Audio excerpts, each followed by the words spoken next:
You don't need soil. You don't need a garden, a backyard, a greenhouse, or a single bag of compost. Some of the most powerful healing plants on the planet will grow in nothing but a cup of water on your windowsill this summer, starting today, with no special equipment, no experience, no excuses. These are not decorative plants. These are documented medicinal compounds growing in a glass. We ranked 10 of them by potency. Let's go. Here is how this list works. Every plant on it can be propagated in water using a method called water propagation or hydroponic rooting, where a healthy cutting is placed in clean water and allowed to develop its own root system without ever touching soil. The levels start with plants already found in most kitchens right now and escalate to herbs with serious, peer-reviewed clinical profiles, documented activity against inflammation, bacterial infections, cognitive decline, and chronic diseases. The higher the level, the more potent and specific the medicinal effect.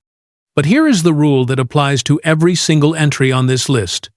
The bioactive compounds that make these plants medicinal are produced inside the plant itself. Soil delivers nutrients. Water propagation delivers the same result through a different mechanism. The medicine was always inside the cutting. Water just gives it a place to grow. Learn this system. Every level builds on it. This is not a new idea, not even close. The ancient Egyptians cultivated herbs in water vessels along the Nile floodplains, using the river's mineral-rich water as the growing medium. The Aztecs engineered entire floating agricultural systems called chinampas, growing food and medicinal plants directly in lake water, without soil, feeding a city of over 200,000 people. The Babylonians documented water-grown herb gardens as far back as 600 BC.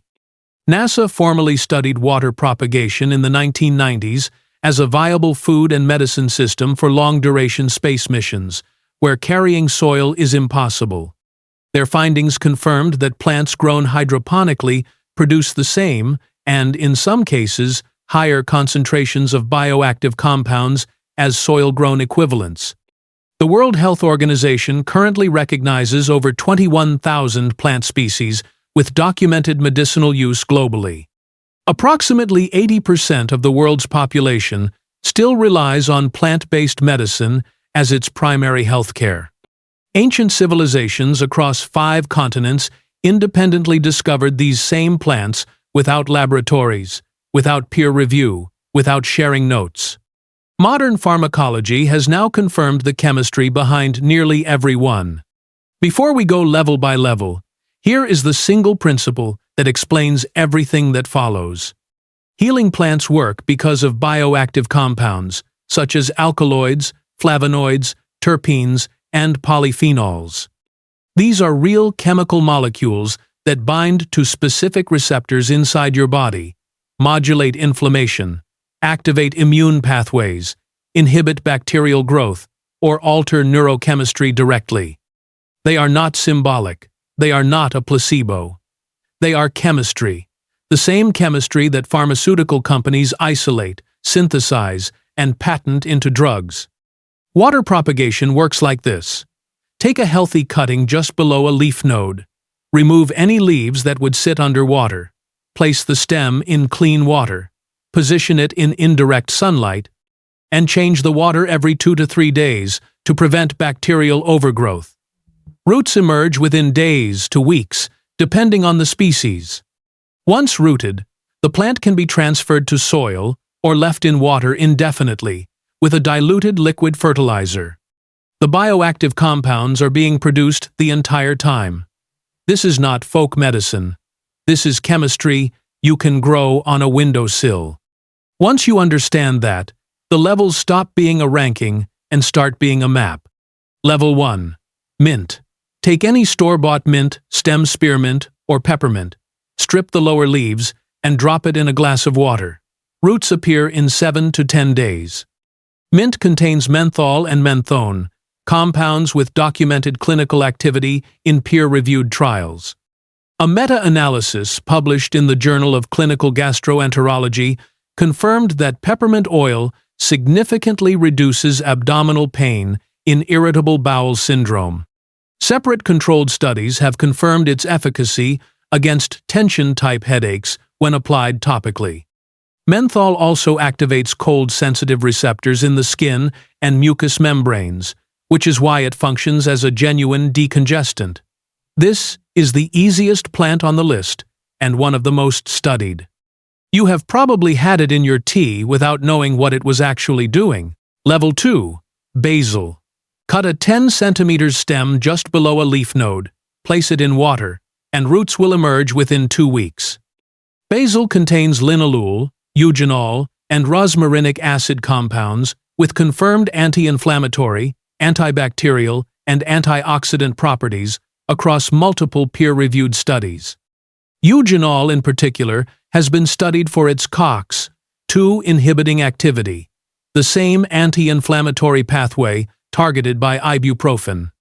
Basil is used in integrative medicine protocols for digestive support, stress modulation, and oral health. It is also one of the fastest rooting herbs in water, making it an ideal starting point. Level 3. Green onion.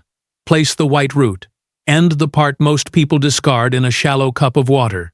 It regrows visibly within 48 hours. Green onions contain quercetin and allicin, the same sulfur-based compound found in garlic. Quercetin is one of the most studied flavonoids in existence, with documented activity as an antihistamine, anti-inflammatory, and antiviral agent. Allicin has demonstrated efficacy against multi-drug-resistant bacteria in peer-reviewed studies. You are not regrowing a garnish. You are regrowing a pharmacologically active plant from kitchen waste. Level 4. Lemongrass. Place a fresh, whole lemongrass stalk purchased from any Asian grocery in a tall glass of water. Roots emerge within 2 weeks. Lemongrass contains citral, a monoterpene aldehyde, with documented antifungal, antimicrobial, and anxiolytic properties. A study published in the Journal of Advanced Pharmaceutical Technology and Research confirmed lemongrass extract's significant antimicrobial activity. It is used in clinical aromatherapy for anxiety reduction and in digestive applications for bloating and cramping. Level 5. Rosemary. Rosemary is the slowest to root in water, but among the highest value plants on this list. Take a 15 cm cutting, strip the lower leaves, place in water in a bright location. Roots take 3 to 4 weeks. Rosemary contains rosmarinic acid and carnosic acid, both compounds studied extensively for neuroprotective and anti-inflammatory effects. A study published in Therapeutic Advances in Psychopharmacology found that exposure to rosemary aroma produced measurable improvements in speed and accuracy of mental computation and memory performance in healthy adults. This is not aromatherapy as a lifestyle trend. This is documented neurochemistry, growing in a glass on your desk. Everything up to this point you can grow from a supermarket cutting, a grocery store bunch, or a leftover stalk sitting in your kitchen right now. No special sourcing, no warnings, no dosage concerns. Levels 1 through 5 are plants that have been sitting in human kitchens for thousands of years, for good reason. They are safe, accessible, and effective at low, everyday doses.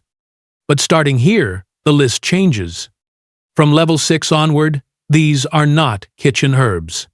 These are plants with serious pharmacological profiles, documented clinical applications, specific contraindications, and real consequences when used without knowledge.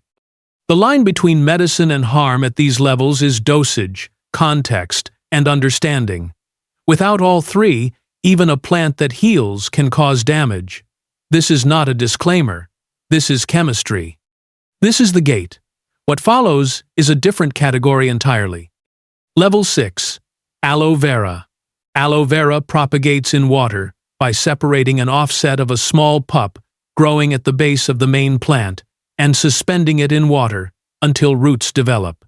Aloe vera contains acemannan, a bioactive polysaccharide with documented activity in wound healing at the cellular level. Clinical research confirms acemannan accelerates the three biological phases of tissue repair: proliferation, migration, and remodeling. A peer-reviewed study published in the Journal of Ethnopharmacology confirmed aloe vera's superiority over standard care in specific wound and burn types. But here is what changes at level 6. Aloe vera, taken internally in high doses. Specifically, the latex found just beneath the outer skin is a potent stimulant laxative with documented hepatotoxic effects at elevated quantities. The FDA banned aloe laxative products in 2002, pending safety data. The same plant that accelerates wound healing externally can cause liver stress internally at the wrong dose. Potency cuts both ways. That is the gate. You are now through it. Here is the twist that reframes every plant on this list. The same compound that heals you at one dose will harm you at another. This is not unique to plants. It is the foundational principle of all pharmacology. Paracelsus, the father of modern toxicology, stated it in the 16th century, and nothing in 500 years of science has contradicted it. The dose makes the poison. Every pharmaceutical on the market operates by this rule. So does every plant on this list. Level 7. Sage. Sage propagates in water from a fresh cutting, placed just below a leaf node. Roots develop within 2 to 3 weeks. Sage contains rosmarinic acid, camphor, and thujone, a compound with documented neurological activity. Clinical research has confirmed sage's efficacy in 2 specific, serious applications. A study published in the Journal of Clinical Pharmacy and Therapeutics found that sage extract produced significant improvements in memory and attention in patients with mild to moderate Alzheimer's disease. A separate peer-reviewed trial confirmed sage's effectiveness in reducing the frequency and intensity of hot flashes in menopausal women, outperforming placebo by a measurable clinical margin. Here is what the wellness content does not tell you. Sage contains thujone, and at high doses, thujone is a convulsant compound, capable of triggering seizures. The European Medicines Agency sets an acceptable daily intake for thujone specifically because of this risk. Culinary sage used in cooking is safe. Concentrated sage essential oil or high-dose sage supplements carry a documented neurological risk profile. This is the pattern that repeats from level 6 onward. The higher the medicinal potency, the sharper the edge on the other side. A plant studied in Alzheimer's clinical trials is not a kitchen herb you consume without thought. It is a pharmacological agent that happens to grow in a cup of water on your windowsill. Treat it accordingly. These plants did not start in laboratories. They started with people. Hippocrates, the father of Western medicine, documented mint as a treatment for digestive disorders, fever, and respiratory conditions in 400 BC. His prescriptions were not metaphorical. They were clinical observations recorded across decades of practice. Cleopatra's documented beauty and health regimen included aloe vera, applied directly to skin. Nicholas Culpeper, the 17th century English physician whose herbal compendium is still in print today, prescribed rosemary for headaches, memory, and nervous system complaints 300 years before neuroscience confirmed the mechanism. The Chinese emperor Shen Nong, credited with founding Chinese herbal medicine, documented over 365 medicinal plant formulas around 2700 BC. Several of the plants on this list appear in that text. These were not mystics. They were empirical observers, working without laboratories, without imaging technology, without mass spectrometry. They were watching populations across generations and recording what worked. Modern pharmacology has now isolated the specific molecules behind almost every one of their observations and confirmed them in controlled trials. Level 8. Spearmint. Spearmint roots in water within 1 week faster than almost any plant on this list. It contains rosmarinic acid and significant concentrations of carvone, a monoterpenoid with documented antimicrobial and antispasmodic activity. But spearmint's most compelling clinical application is hormonal. A peer-reviewed study published in Phytotherapy Research found that women with polycystic ovary syndrome who drank spearmint tea twice daily for 30 days showed significant reductions in free testosterone and significant increases in luteinizing hormone and follicle-stimulating hormone, the markers of restored hormonal balance. A separate controlled trial confirmed anti-androgenic effects. Hippocrates prescribed mint. Modern endocrinology confirmed why. Across 2,400 years of observation and scientific methodology, the conclusion is the same plant. That is not a coincidence. That is a signal that took humanity 2 millennia to fully decode. Here is the fact that reframes everything you think you know about why these plants work. Your body did not learn to respond to these compounds because humans started using them. Your body evolved alongside them. For hundreds of thousands of years, the human biological system developed in constant contact with plant compounds, consuming them, breathing them, absorbing them through skin. Your receptors, your inflammatory pathways, your neurochemical systems were not built in isolation. They were built in a relationship with the plant world. This is not philosophy. This is evolutionary biology, which means these plants are not foreign agents that your body learns to tolerate. In many cases, they are fitting into receptor systems that were partly shaped by them. That is why the mechanisms are so precise. That is why the effects are so consistent across populations separated by continents and centuries. The body recognizes chemistry because it grew up with it. Level 9. Lemon balm. Lemon balm, Melissa. Officinalis roots in water within 10 to 14 days from a fresh cutting. It belongs to the mint family and contains rosmarinic acid, flavonoids, and a compound called hydroxycinnamic acid with documented activity on GABA receptors, the same receptor pathway targeted by benzodiazepine medications like Valium and Xanax. A double-blind, placebo-controlled study published in Psychosomatic Medicine found that lemon balm extract significantly reduced stress, improved mood, and increased calmness in healthy volunteers under laboratory-induced stress conditions. A separate peer-reviewed trial demonstrated significant reductions in anxiety and insomnia in patients with mild sleep disorders. This is a plant that acts on the same neurological pathway as prescription anti-anxiety medication. It grows roots in a glass of water in 2 weeks. The body already knows exactly what to do with it. It always has. Level 10, the final level.